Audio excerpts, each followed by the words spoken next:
Okay, this is going over trig ratios. So the three trig that we're going to talk about today is sine, cosine, and tangent. So sine, when we talk about sine, cosine, and tangent, they're ratios that help us figure out the angles of a triangle. So here we have sine, and it wants us to find the sine of beta. Okay. And it says the ratio for this is the opposite over the hypotenuse. So what letter of the sides would be opposite of beta? B. This is opposite. So we would write B on the top. And then we know the hypotenuse is what letter? C. So this is the hypotenuse. So our ratio is B divided by C. And of course, when we're working on examples for these, those letters will be numbers. Okay? So we'll actually get a fraction here for our answer. Then we have cosine. So cosine is adjacent over hypotenuse. What's another word for adjacent?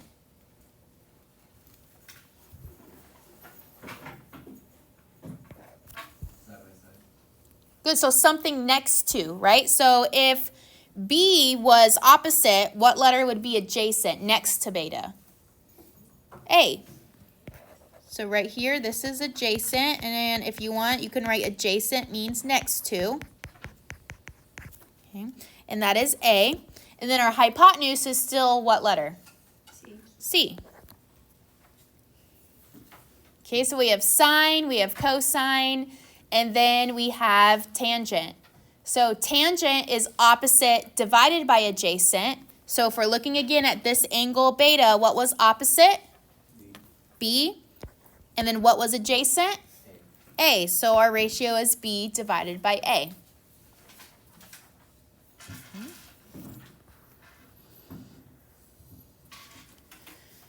So when talking about these and to be able to remember the ratios, there's a acronym that's called SOHCAHTOA, okay? And it's written right here, SOHCAHTOA.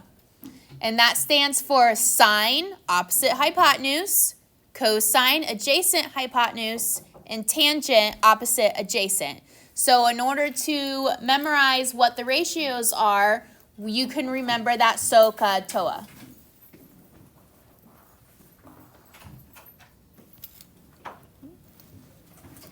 Now we're going to look at an example. Thank you. Okay. Now we're going to look at an example, and notice that our triangle now has the sides labeled with numbers. So first, it wants us to find the sine of alpha. So alpha's here. And then remember, the ratio for that was opposite over hypotenuse. So what is opposite of alpha? 5. So we write 5. And then what's the hypotenuse? 13. So our ratio here is 5/13. Now we're going to find the cosine of alpha. So cosine is adjacent hypotenuse. So what is adjacent to alpha? 12. And then what's the hypotenuse? 13. So 12/13. Tangent is opposite divided by hypotenuse. So what is the opposite of alpha? 5. And then what is adjacent to alpha? 12. So we have 5/12. Okay, that is just for that angle alpha. Now we're looking at the angle beta. So it's on the other side. Okay, what would be the sine of beta? What is the ratio?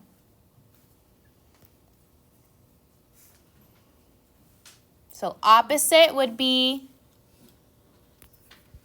12. Hypotenuse is, so it's 12/13. Okay, cosine of beta. So adjacent would be which one? 5, because whatever it's next to that angle, 5, and our hypotenuse is still 13. So 5/13. And then we have tangent of beta. So opposite and adjacent. Opposite is 12. Adjacent is 5. So it's 12/5. Okay. Notice here in these angles, since we're talking about these right triangles, we know that these angles could be anything that will help us add up to 180 degrees, right? But notice if we find the sine of alpha, that's the same as finding the cosine of beta. And if we find the cosine of alpha, that's the same as finding the sine of beta. And then what can we say about the tangents of alpha and beta? They're the reciprocals. Good. So tangent of alpha, in order to find tangent of beta, we just flip them. We take the reciprocal.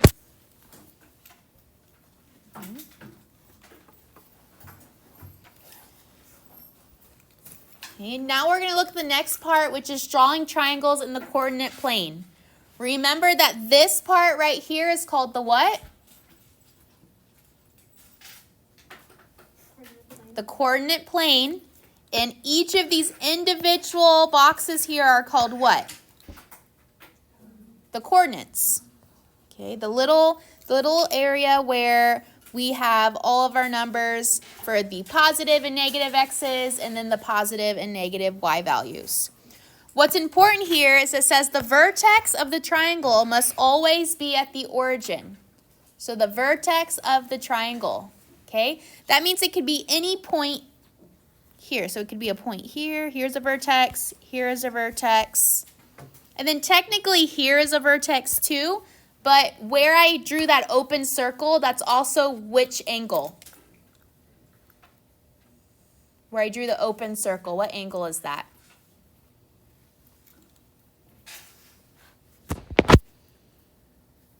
It's in a perfect corner, so we know that corner is 90 degrees. So notice that the 90-degree angle is never at the origin. It's always going to be away from the origin. Okay, so it's going to be either of the angles, and it can be in any section of the quadrant, the coordinate plane. Now we're going to look at some examples, and these examples are going to follow your practice. So if we can do these examples together, the practice is going to look exactly the same. So example 1 says, find all 6 trig ratios given the following. So in order to find the trig ratios, we need all the sides. So notice in this triangle, we are missing this side right here. Is that side a leg or a hypotenuse? A leg. So in order to find that missing leg, we're going to use what formula? The Pythagorean theorem. So a squared plus b squared equals c squared. So I have a squared, because I don't know that side of the leg, plus 2 squared is equal to 6 squared. Then I solve this out. So this is a squared plus 4 is equal to 36. So a squared is equal to 32, because I subtract the 4 over. And I'm left with a is equal to the square root of 32, because 32 is not a perfect square. Can I leave this as the square root of 32? Nope, I have to simplify it using what? The factor tree. So what number do I try to go in first? 2. So 2 goes into 32 16 times. 2 goes into 16 8 times. 2 goes into 8 4 times, and then 2 goes into 4 2 times. I'm then going to go circle my pair, so I have 2 pairs of 2s. Where are those pairs going to go, outside or inside? Outside. So I have 4 square roots of 2. So that means this value here, I know this value now. It's not a mystery. It is 4 square roots of 2. So now that I have all the sides, I'm able to then find the sine, cosine, and tangent of each of those angles. So typically you'll see the symbol that looks like this. It's a circle with a line through it to identify an angle, okay? So you could either say sine of angle, or this Greek letter is theta, okay, with a TH, theta. So first, we're going to find the sine of theta. And remember, in order to help us with that, we can remember the acronym SOHCAHTOA. And that helps us remember the ratio for each sine, cosine, and tangent. So for sine, we have to do opposite over hypotenuse. So looking at my angle over here, what would be the opposite? 2. And what would be my hypotenuse?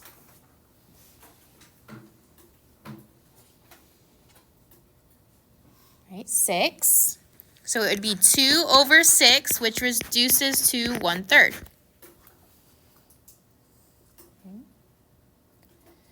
Then for cosine, I know that that is adjacent over hypotenuse. So adjacent to that would be the value we found of 4 square roots of 2.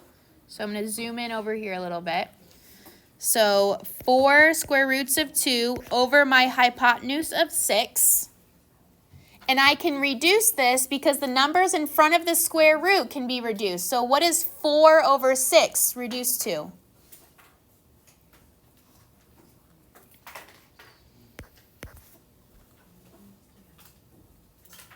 4/6 is the same as writing 2/3. So this is 2 square roots of 2 divided by 3. And then tangent is going to be opposite over adjacent. Well, I know opposite is 2, and my adjacent is the 4 square roots of 2. Can I leave the square root of 2 in the denominator? Yes or no? No, I have to rationalize it, so I'm going to have to multiply the top and bottom by the square root of 2. And that gives me 2 square roots of 2 divided by 4 square roots of 4,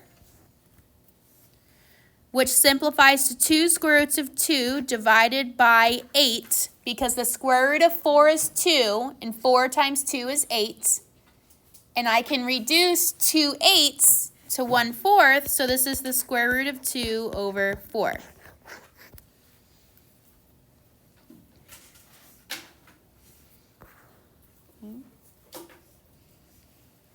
Now you may be wondering, okay, what are these other symbols on the other side? So we had our first 3 trig, which is sine, cosine, and tangent. Now we have cosecant, secant, and cotangent. Okay, so cosecant, secant, and cotangent. All you need to know is that these are the reciprocals of the one in front of it. So cosecant is the reciprocal of sine. And we know sine was what? 1 over 3. 1 over 3. So what's the reciprocal? 3 over 1. 3 over 1, or just 3. Okay, so let me make a note of all these here. These are just the reciprocals. Okay, what about secant? Secant is the reciprocal of cosine. So what would be secant? And I want you to use the original one before we simplified. 6 over 4 to the square root of 2. 6 over 4 square roots of 2. So all we did is we took our original before we simplified, flipped it, because that's the reciprocal, and then we have to reduce it and rationalize it because there's a square root in the denominator, which means I would multiply the top and bottom by the square root of 2, and this would give me 6 square roots of 2 divided by 4 square roots of 4, which is 6 square roots of 2 divided by 8, because the square root of 4 is 2. 4 times 2 is 8. And I can reduce 6 eighths to what? 3/4. 3/4. So then this is equal to 3 square roots of 2 divided by 4. And of course, this is for secant.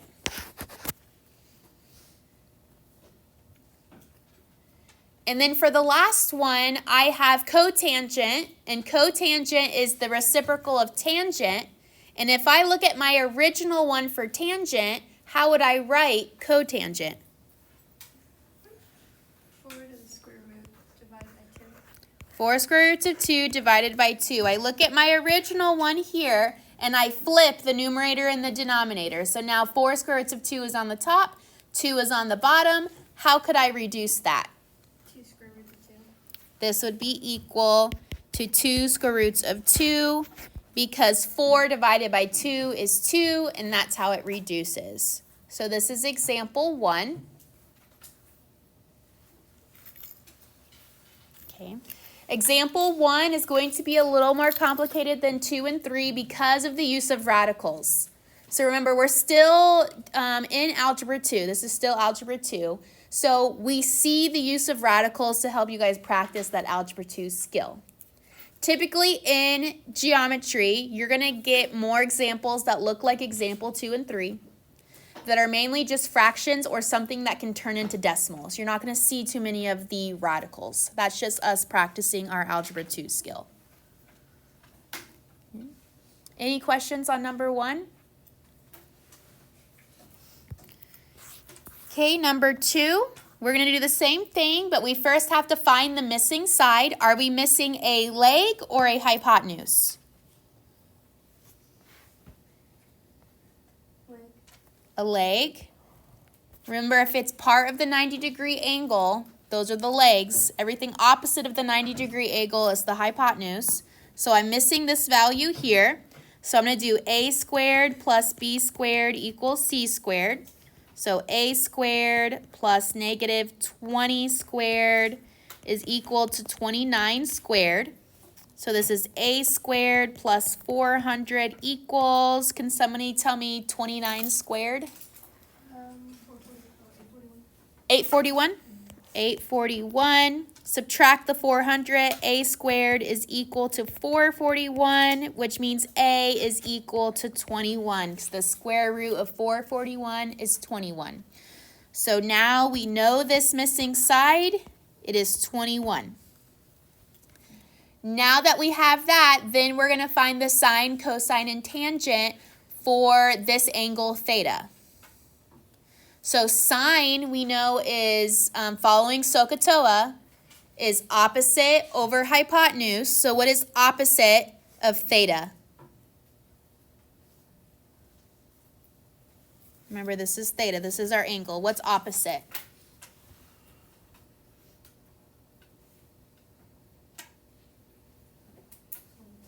(21). So we have 21, and our hypotenuse is 29. And we can't reduce that, so we're just going to leave it alone. It's just 21/29. Well, before we go to cosine, we know cosecant is the reciprocal of sine. So what's the answer for cosecant? 29 over 21. We just flip it. Okay, cosine is going to be adjacent over hypotenuse. So our adjacent is going to be negative 20, and our hypotenuse is 29. And we know secant is the reciprocal of cosine, so what is secant?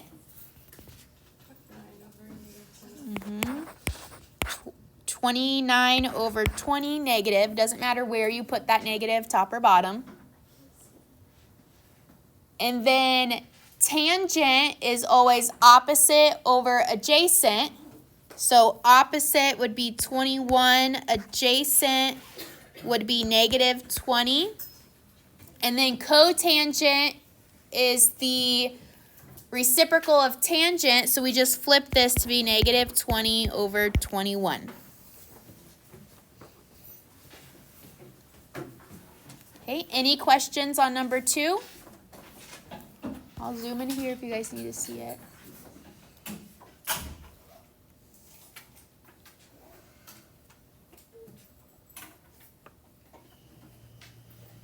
Okay, so these ones were pretty straightforward because we didn't have to deal with any radicals. We could just simply take the reciprocal without having to simplify anything. And this is how the questions in your geometry course will look like.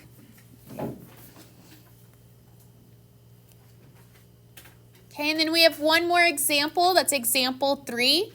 Looking at the triangle on example 3, are we missing a leg or a hypotenuse? my hypotenuse. So I'm going to go over to my triangle here. Notice I am missing the hypotenuse. So I'm going to do a squared plus b squared equals c squared. So I have negative 16 squared plus negative 30 squared is equal to c squared, my hypotenuse, which I do not know. And then can anyone tell me what 16 squared is on the calculator? 256? Okay. 256 plus 900 is equal to c squared. So that's 1156 equals to c squared. That is a perfect square. So if you take the square root, you get c is equal to 34. So now we have the value here for the hypotenuse, which is 34. Okay. Then we're going to find the first three trig ratios. So sine, cosine, and tangent. So sine following SOHCAHTOA is opposite over hypotenuse. So opposite of theta would be what number? Remember, there's theta, there's our angle. Negative 16. So negative 16 over hypotenuse, which we found was 34. Now looking at this fraction, can we simplify that further? Okay, so compared to example 2, none of those fractions could be simplified. These ones can, because we can divide both the numerator and the denominator by 2. So this gives us negative 8 over 17. That's our answer for sine. Which means our answer for cosecant would be what? Negative 17 over 8. Remember, it doesn't matter where your negative goes, top or bottom.